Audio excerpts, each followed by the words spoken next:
शिमला में मुख्यमंत्री कार्यालय से संबंधित हम पिछले कुछ अरसे से देख रहे हैं कि बहुत सारी कंट्रोवर्सीज आ रही हैं।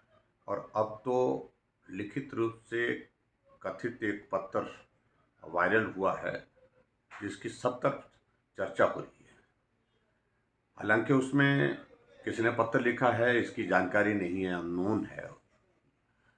उस सारे में फिर भी एक विषय बनता है कि जो चर्चा का विषय बना है उस पर मुख्यमंत्री इंक्वायरी करे, जांच करे, तथ्य को जो हैं उनके बारे में लोगों के बीच में स्पष्ट करे कि फैक्ट्स क्या है।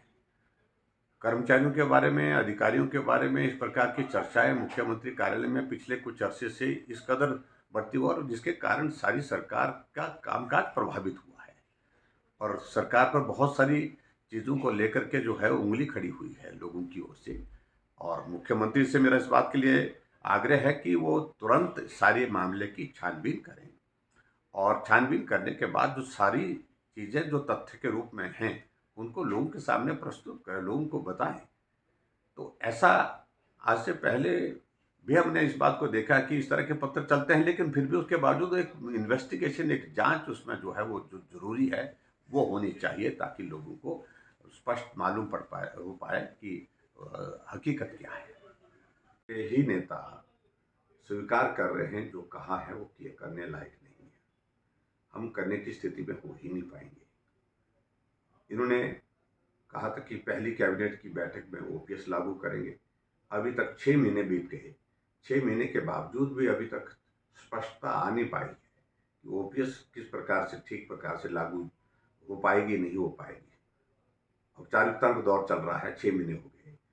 इसके बाद और आगे बढ़ करके मैं कह सकता हूँ कि घोषणा इनने कही थी, इन्होंने कहा था कि 300 यूनिट बिजली के फ्री देंगे।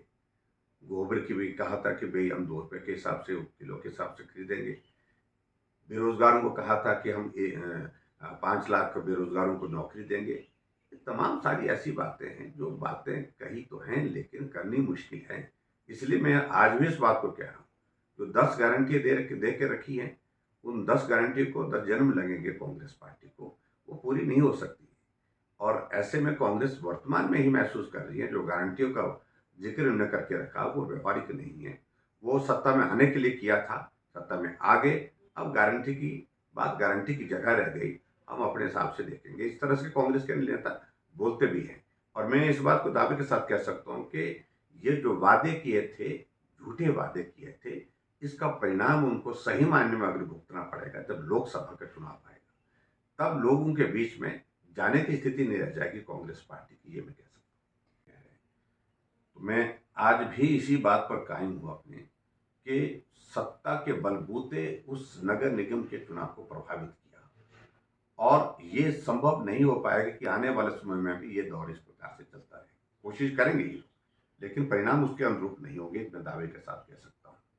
जिन लोगों का शिमला में रहना नहीं होता है उनका वोट बना दिया गया बाहर से लेकर के, और वो वोट डाल करके चले गए। अब उनको शिमला की समस्या से कोई लेना देना नहीं है। इसलिए मैंने कहा कि एक शिमला की कॉरपोरेशन में 300 वोट, 400 वोट, 500 वोट, 600 वोट ऐसे हर वार्ड में बनाए गए बाहर के लोगों के, जिनके शिमला की समस्या से कोई ताल्लुक नहीं है। और इसलिए मैं इस बात को कह रहा हूँ कि वो एक ऑर्गेनिक मैंडेट नहीं है। और बाकी कांग्रेस पार्टी जीती है, थोड़े अंतर से थोड़े थोड़े वोटों से जीती है, लेकिन मैं उस सारी चीज़ को लेकर के ज़्यादा अब कहने की आवश्यकता महसूस नहीं करता हूँ। आने वाले समय में अब हम उनको यही कह रहे हैं कि आप कॉरपोरेशन में जीत गए हैं, काम करिए। आप प्रदेश में जीते हैं, काम करिए। आज प्रदेश में जीते हुए 6 महीने हो गए, लेकिन काम सब जगह रुके पड़े हैं। सड़कों का काम बंद पड़ा है, पुलों का काम बंद पड़ा है, आपके स्कूल के भवनों, कॉलेज के भवनों का बंद, हॉस्पिटल के, इंस्टीट्यूशन के बिल्डिंग के काम चल रहे हैं, वो बंद पड़े हुए हैं। हमारी गवर्नमेंट के तो काम चल रहे थे, जो कॉन्ट्रैक्टर हैं जिन्होंने काम करके रखे हैं उनके पैसा नहीं मिल पा रहा है। तो ऐसे बहुत सारी चीज़ों को लेकर के कांग्रेस को जवाब देना होगा।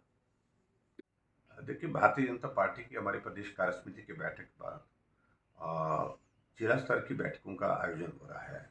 आज हमारे जो संगठनात्मक जिले हैं सुंदरनगर और मंडी, दोनों जिलों की बैठक है। उसके बाद मंडल की बैठकें हैं।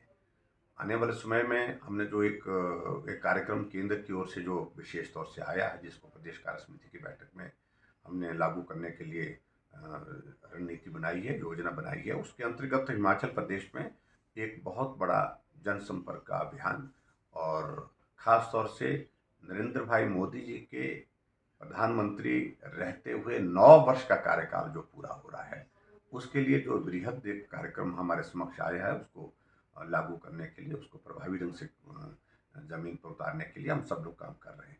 तो अभी तो फिलहाल इन दिनों में उसी सिलसिले में आज मेरा सुंदरनगर जाना है और सुंदरनगर के बाद उसके बाद मंडी की बैठक में रहना होगा।